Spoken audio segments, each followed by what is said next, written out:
Thomas Tuchel lost his nerve. I'm not sure if he can come back from this as England manager. They went 1-0 up and thought they had to give the ball back. It was honestly staggering. I can't believe it. I don't think England look any better than they were under Southgate. Could you just imagine if Gareth Southgate had been the manager tonight and this had happened? Could you imagine? Hello and welcome to The Game, football podcast from The Times and Sunday Times. This is day 35 of our daily World Cup shows, and well, same old story for England. Beaten in a World Cup semi-final again, beaten by Argentina in a knockout game again, beaten when leading again. I'm Tom Clarke and I am absolutely fuming, listeners. But thankfully, I'm joined by the senior sports writer and Sunday Times columnist Alyson and the former footballer turned journalist Gregor Robertson for some of the best analysis as usual. Alyson. It felt an even game, and weirdly, it felt an even game until England scored. And then, I'll tell you what happened. Thomas Tuchel lost his nerve. He has spent the whole tournament talking down, I feel, England's technical ability. He has indicated he feels that England have not given him what he wanted in every single match. And even when they have, it's not been for the full 90 minutes. It's as though he feels like he inherited a team and he's slightly surprised by what is possible with them, and that they'd gone as far as they could go when they scored. He did not trust them to keep going in that pattern. He'd watched Argentina be a team that are there for the full quota of minutes, whether it's extra time or not. And he was deferential to them. He was fearful about it.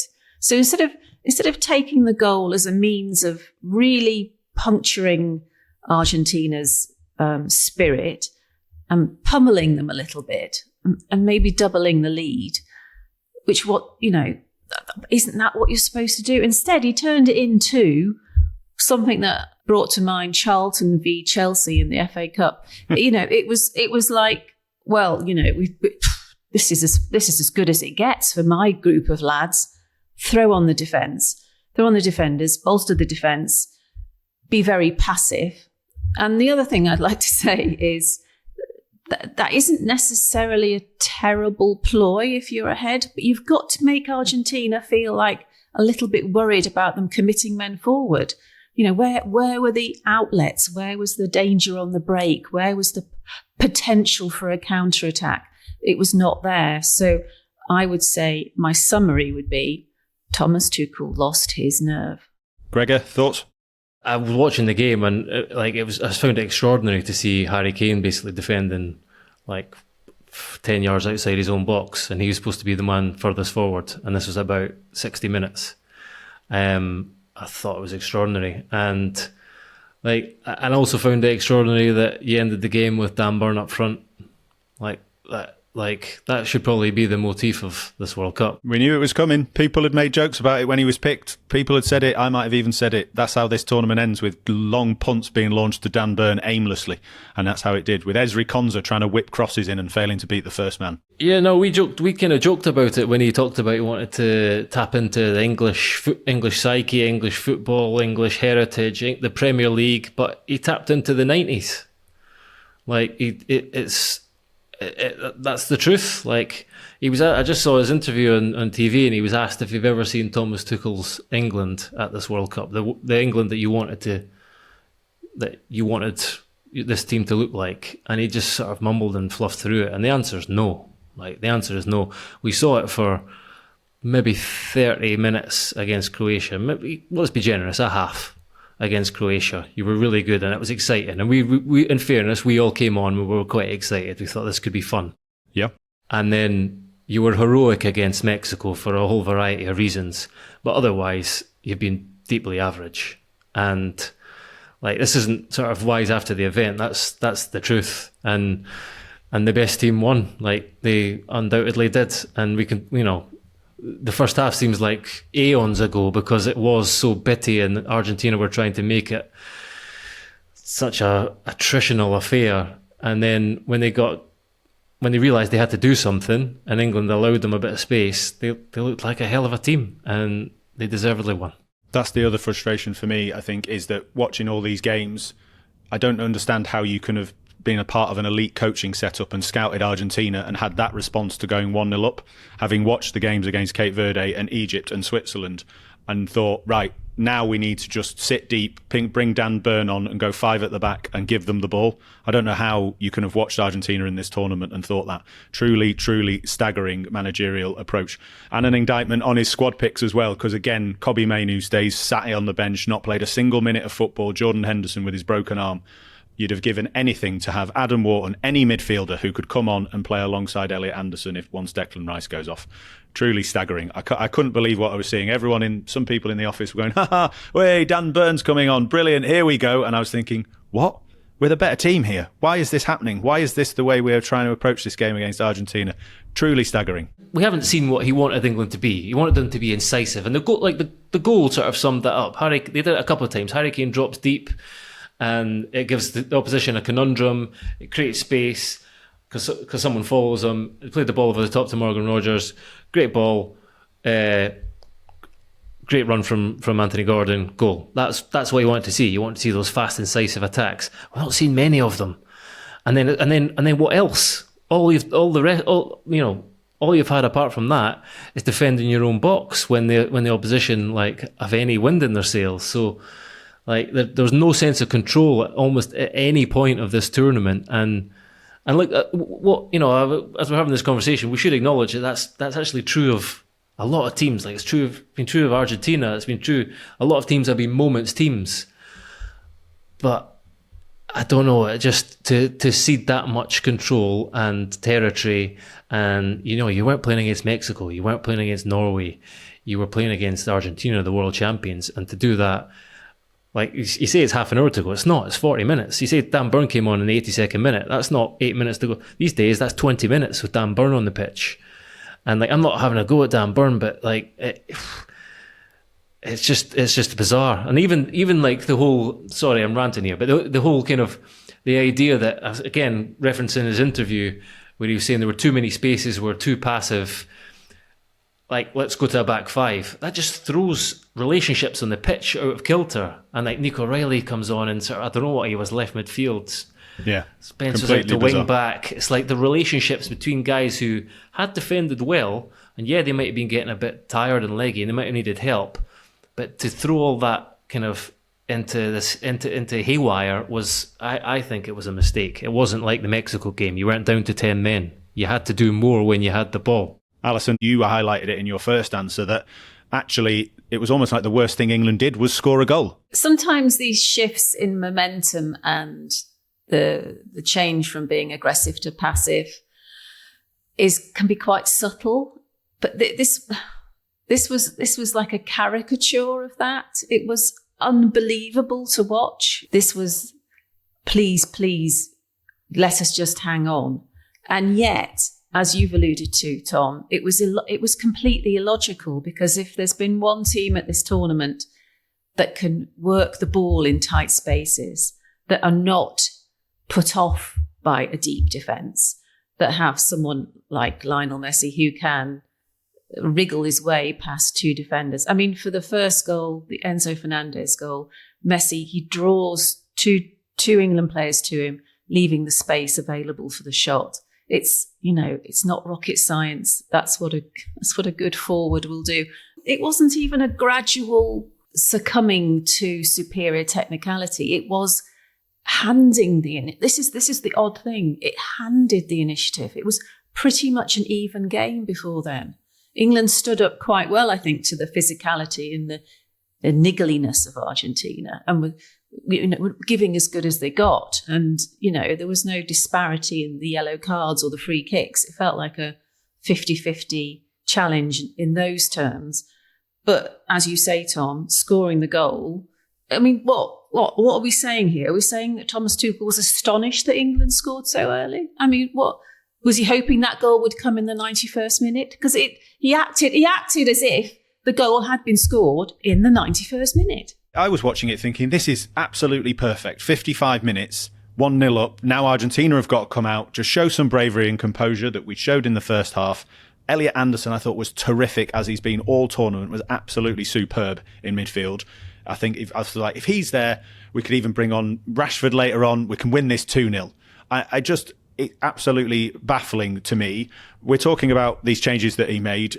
We should just say as well, really interesting if listeners didn't see it, Harry Kane on the pitch afterwards saying, once we went 1-0 up, we just tried to hold on, which at this level is not enough. Wayne Rooney, as you say, Gregor, agreeing, saying that if you're on that pitch and you see those changes the manager is making, you lose belief in him. There's only so many times you can get away with it. I mean, what do we think should have been the approach instead? I mean, my thought was, as I say, we should be looking to try and counter-attack. Alyson, you outlined where's an outlet. I did wonder about the fact you said, Gregor, Harry Kane, fantastic player. I'm not talking about him dropping deep or anything, but I did wonder, like Ollie Watkins, very experienced player, striker, running behind. They've got 2 centre-backs on yellow cards. Thoughts on alternatives to the Dan Burn, Esri Konsa 5 at the back? I don't think you had to go to 5 at the back. Like, the main thing you had to still have was an outlet. Like, and it's not all about the formation and the team and the personnel. It's about saying to Harry Kane or whoever's like, someone needs to stay up the pitch. Like, somebody needs to be, like, every time we're punting it clear, somebody needs to be in the vicinity, like, at least. It was just extraordinary that it was accepted from roughly the 60th minute that every single player on the pitch was going to defend the box. Like, it was flabbergasting. So I don't think it is all about the personnel and you know, clearly having 6 defenders on the pitch is ludicrous. And also, like, just from the point of view that if you do concede a goal, you've got to go into extra time and still play this game, like, and have these players on the pitch. So I was astonished by it, really was, and like it was coming, because you think about Pickford's save, low to his right, then McAllister heading against the post. There was, like, momentum was coming. Pickford in both halves was asking for the drinks break. Like, it was bizarre. This thing that we've kind of flambasted, and you saw him, like, saying to the ref, like, doing the drinky sign. He was desperate to get, particularly in the second half, desperate to get in and kind of, I don't know, get a breather. It didn't work. It just, the wave after wave just kept coming. Alyson, you're known for a bold tactical thought. What do you reckon? What would you have done? Around the 96th minute, when England were pushing forward and doing the long ball thing and being a bit desperate, at that point, Argentina still had at least one player high up the pitch to make England worried. They made Pickford have to worry about where he placed the ball. So you have to have, what you have to do is have at least one player on the pitch who concerns the goalkeeper, who concerns the back four, who just niggles at you and closes down the space and can hold the ball up. And then, you know, you might have some. This was a team that was meant to be built on physicality and pace and relentlessness, lasting the full gamut of minutes. And yet it was as though there was this assumption that we would be too tired. England would be too tired to play that tactic. You can. There's nothing wrong. I don't think there's anything wrong per se with going defensive when you've taken the lead. But there's a clever. You can be clever about it, and you can have the out ball. You can think, well, who have we got with pace? Who we can lump it to when we clear? There was nobody there, and the fact that Argentina, even when they were winning, still had somebody loitering further up the pitch in those situations was just staggeringly. It was inept. Gregor, on this idea of what the players might think, a lot has been made, and Johnny Northcroft made this point in the preview show with me yesterday when he suggested that England would win. And one of the reasons was that they have a lot of big players in the squad now. It's not just about potential. Harry Kane has won titles with Bayern Munich and gone deep in the Champions League. Jude Bellingham has won titles with Real Madrid and gone deep in the Champions League. Arsenal players now as well. You've got Chelsea players in there who've won Champions Leagues. What does it say? What about that psychology of a player being on a pitch and seeing those substitutions? You know, it doesn't matter what level. It's the same thing, isn't it? You look across and you see who's coming on and the manager's approach. It will that have mentally affected some of those big players? Because all of a sudden you had Jude Bellingham and Harry Kane and Morgan Rogers, who I thought was excellent until the goal, shrinking into themselves because of what was going on around them, didn't you? Yeah, I mean, to an extent, I suppose that there is a different sort of context in this team in that they've kind of done it in the last 2 games. Like, not all the time against Norway, the sort of momentum or the dynamic shifted a bit in extra time after you took the lead, but you've had to kind of, it's been like attritional and gritty and all these things, the resilience, that's all the things they've been praised for more than actually football and qualities. It's been sort of individuals, it's been built on individuals and then resilience. So like I think because it's a World Cup semi-final, like I understand what like Wayne Rooney was alluding to, saying that you're kind of, I don't think you would lose faith in the manager. I feel like you would probably think, we've done this before, we're going to try our best to do it again. But like ultimately, Kane has already reflected on it, saying that we need to do more, and that like even when Alyson's talking there about having someone with pace up front, or and someone that makes an out ball like in any way threatening, that's not control. That's not what you're getting towards the existential stuff that we were talking about after the Ghana game here. This more about it's time, Gregor. They're out of the World Cup. Cue in the existentials. This is what England fans do best. All my mates are walking out the pub. The existentials have started. Buddy, this is it. This is it. We're in the therapy session. We're going to take a quick break. We'll be back with more therapy in just a second. Welcome back to the Game Football Podcast from the Times and Sunday Times. These are our daily World Cup shows, and this is also the England therapy session, crashing out of the World Cup again to Argentina. Had loads of great analysis from Gregor, Robertson, Alyson, Rudd. I just wanted to start part 2 by reading out the intro from Martin Samuel's piece on the Times website now. It reads, "Anyone who doesn't jump is an Englishman," the Argentinians sing. "Anyone who knows how to hold a lead in a World Cup semi-final most certainly is not. It happened again, the heartbreak of defeat from the portals of glory, undone by 2 sublime crosses from Lionel Messi, but also by a problem of our own making." It's a theme. It seems to be a theme. This was the fear Thomas Tuchel was supposed to cure, but managers are pragmatists. They play the odds. He's not so different to Gareth Southgate. Argentina chased. England sought only to survive. Argentina won. And that, ladies and gentlemen, is my way of getting in a mention for Gareth Southgate and attributing it to Martin Samuel. Thank you very much to the chief correspondent for the Times and Sunday Times for that one. It is a good point, though, isn't it, about managers and it happening again. In terms of statistics as well, I've got an interesting one here that does link to my pal Gareth. There are just 2 occasions of a team scoring first in the semi-final, but not reaching the final of the FIFA World Cup in the 21st century. Both of them are England. Croatia in 2018 and Argentina in 2026. Says it all, really, doesn't it? Just play a few passes, be a bit braver on the ball. I mean, Cape Verde did it, Egypt did it, Switzerland did it until they went down to 10 men. England just didn't seem to bother. They went 1-0 up and thought they had to give the ball back. It was honestly staggering. I can't believe it. This Argentina team, anyone who's watched them throughout this tournament, play quick passes, play on the transition, play through the lines. Perfect opportunity to do that at 1-0. That's where my frustration stems from. A lot of people going, listen, it's a World Cup semi-final. It was there for the taking. The match was there for the taking. Just very quickly, we are giving Thomas Tuchel a right kicking, and deservedly so, in my opinion. But any players let themselves down in this game? I would start by saying absolutely not. I can't really think of any off the top of my head. You've had brilliant tournaments from Bellingham and Kane.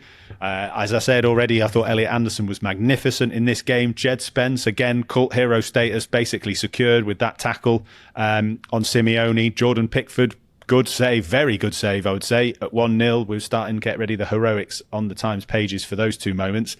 John Stones, I thought, was brilliant. And, a lot of players out on their feet. Anyone think them let themselves down in this semi-final? I don't think anyone let themselves down. Like the winner was conceded. Martinez was unmarked between Stones and Ezri Konsa. And John Stones is probably the man who should be marking him. You saw Konsa waving his arms afterwards. But I get, as I said, as a reference, when you make so many changes, particularly at the back, those sort of relationships and distances and all those things are thrown out, like they go haywire. So I would almost lay that more at Tuchel's door as well. Tuchel's definitely getting a kick in, and I would go as far as to say, I don't know if he can come back from this. I'm not sure if he can come back from this as England manager, because if you actually want to pan out and look at not just this tournament as a whole, but at his entire tenure, Like, everyone references a Serbia game where you won 5-0. Like, and I know there weren't many great opponents in his run up to the World Cup. And a 45 minutes against Croatia, and that's it. And a heroic night in Mexico. And as Martin Samuel always referenced throughout, it will be until, like, we won't know how good England are until the quarterfinals or whatever. And he was about right. And like, I don't know. I don't think anything has changed. I don't think England look any better than they were under Southgate. I think, could you just imagine if Gareth Southgate had been the manager tonight and this had happened? Could you imagine? I'm not even having to say it. Martin Samuel's saying it. Gregor Robertson saying it. Everyone's thinking it. No, honestly, I'm completely with you. This is a point to ask, though, Tom. I mean, what's the headline tomorrow? What do you think the reaction? Do you think the reaction is going to be as coruscating as us? The Times reaction will always be measured and analytical as ever, Gregor, but the back page of tomorrow's paper, currently, we always change them between editions, but the first edition went with the back page headline, Same Old Story, which were the words I used in my intro, which does allude to the idea that this man was brought in to change these moments. This is what he was. 55 minutes, 1-0 up, Argentina, World Cup semi-final, very ageing Argentina team. This is your moment. This is your manager. I think it's always quite instructive on these nights as well to feel the kind of mood around, everyone talks about it. You've got your WhatsApp groups with your pals. It's always very instructive to watch these former England stars on the punditry. But I would agree. I think it's quite interesting to be at this point because I think for English fans and the English media, the hunger and thirst to get that trophy, to get to a World Cup final, and it was there. That's the point. And that's where any manager lives or dies. I don't think he will go. I don't think there will be that much further around it. But Alyson, what do you think? You've been doing this longer than me. It's simple to say, to look at the pattern of the game and the substitutions that were made and how passive and scared England looked, and to say that was it. But I also feel, I don't think Tuchel managed over the whole of the tournament. I don't think he managed the squad very well. Forget who he should have brought and didn't bring. Okay, he didn't bring player like Wharton, which would have been invaluable, I think. But you could see quite early on against Argentina, for example, that Declan Rice looked shattered. Whatever's been going on with him, illness, hamstring, whatever, he was really having to run through treacle a bit there. But he was, squeezed as though, it has to be him, even if he's not fully fit. The sum total of the effort was one of not being in peak condition. And I don't think you can say, what we all predicted at the start was England won't make the final because of this, just how strenuous Premier League action is, and they'll all be sapped of energy and they won't cope with the conditions. It'll just, they don't do very well in the summer because they're just exhausted. But, there are Premier League stars in all the other teams as well. Look at Enzo Fernandez. Looked like he was, it's been on holiday for 6 months. It's about understanding your team. I just felt he had his favourites and he was going to squeeze as much out of them as he could. Just talking about, sports desks around the country, one of my colleagues, Charlie on the sports desk, picking out an excellent Thomas Tuchel quote from March 2025, not long after getting the job. Speaking about Gareth Southgate's time in charge of England and England at previous tournaments, he said, "They were afraid to drop out of the tournament, in my observation, rather than having the excitement and hunger to win it." Tommy, can I put that quote back to you, son? At 55 minutes, because I can tell you, we've got the statistical data to prove it. We have these match momentum graphics, and there's that goal for Anthony Gordon in the 55th minute, and then it all swings Argentina's way. Argentina, then, Gregor, lots of people, and some people both on my social medias and listeners who were already emailing in saying, Tom, look, Argentina, better team. I think England made them the better team, but they've done it again, haven't they, Gregor? They face Spain now in this final. It'll be a fascinating matchup. I actually am struggling to think of a more perfect opposition than Spain to play this Argentina side. But listen, I've been wrong before and they might find a way to win. Your thoughts on the final and this Argentina performance, doing it again? Yeah, I mean, the first half, they were borderline disgrace, let's be honest about it. It was an extraordinary watch. The way they just barged it into everyone. Yes, Simeone, my goodness.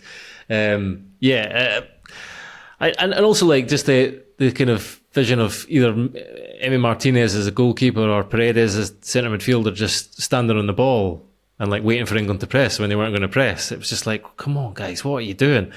But when they had to do something, and when like the jeopardy arrived, it was, you saw, like I said it before, when Argentina are in the mess, Messi drops deeper and deeper and becomes the orchestrator and like just creates overloads everywhere on the pitch and puts in the most delicious crosses from like every single angle, and they also like I don't know, they just turn up the tempo.